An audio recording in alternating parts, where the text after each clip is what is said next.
Janhvi was is phenomenal in the movie. చాలా చాలా I mean మేమైతే షాక్ అయిపోయాం. ఓ రోజు మరి ఆ అమ్మాయికి ఎట్లా వచ్చిందో తెలియదు కానీ ఒక 2 పేజీల డైలాగ్ రాసిండి నా అమ్మాయికి. సీన్ కూడా మొత్తం అమ్మాయిదే డైలాగ్ పోర్షన్ ఎక్కువ. వచ్చి అలా టపటపటపట చెప్పేసింది. నేను ఒక్క సెకండ్ అయిపోయి శివ కూడా షాక్ అయ్యాడు. సినిమాలో జాన్వీ ఎలా చేస్తుందో అని భయపడ్డాం, కానీ చాలా బాగా చేసింది.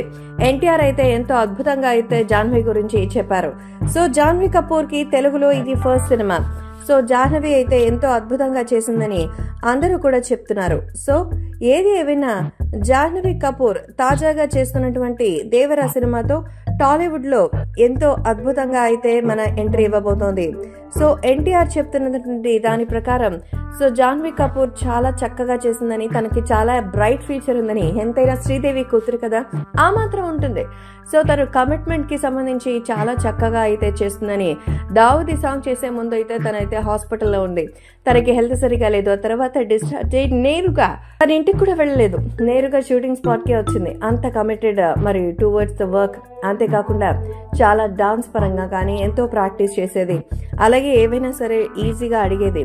అందుకే మరి ఎంతో చక్కగా ప్రతి విషయంలోనూ తన గురించి చెప్పాలి అంటే తనకి చాలా మంచి ఫ్యూచర్ ఉందని అయితే చెప్పొచ్చు అంటూ చెప్తున్నారు. సో జూనియర్ ఎన్టీఆర్ అయితే జాహ్నవి కపూర్ ని దేవరా సినిమా గురించి ఎంతగానో పొగిడేశారనేది అర్థమవుతోంది. సో ఇక్కడ కేవలం డాన్స్ అనే కాదు, ఎక్సలెంట్ డైలాగ్ డెలివరీ కూడా అదరగొట్టేస్తుందని.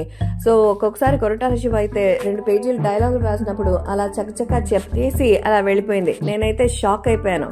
మరి కొరటాల శివ ఇంకోసారి చేద్దామా అని చూసుకుంటున్నప్పుడు నేనైతే వెనక నుంచి చాలా బాగుంది, ఓకే చేసేయని చెప్పి నేను సైగలు చేశానంటూ చెప్పారు. మొత్తానికి ఇప్పటికీ గుర్తుండి ఫోటోషూట్ కోసం లుక్ టెస్ట్ చేస్తుంటే పడవలో కూర్చుని కెమెరా వైపు చూస్తోంది. ఆ ఫోటో చూడగానే అచ్చం శ్రీదేవి లాగా కనిపించింది. తను కేవలం కెమెరాలో కొంత భాగాన్ని క్యాప్చర్ చేయడానికి ప్రయత్నించింది, కానీ ఆమె చేసిన విధానం, స్మైల్ మళ్ళీ క్యాప్చర్ చేయగలరని నేనైతే అనుకోలేదు. అది చూడగానే శ్రీదేవి గారి జ్ఞాపకాలు గుర్తుకొచ్చాయనిపించిందని జూనియర్ ఎన్టీఆర్ అన్నారు. జాహ్నవి కూడా మరి స్పందిస్తూ తెలుగులో నటించడం తనకి సొంత ఇంటిలాగా అనిపించింది అని అన్నారు. మొత్తానికి 27వ తేదీ కోసం ఎదురు చూస్తున్నా అంటున్నారు.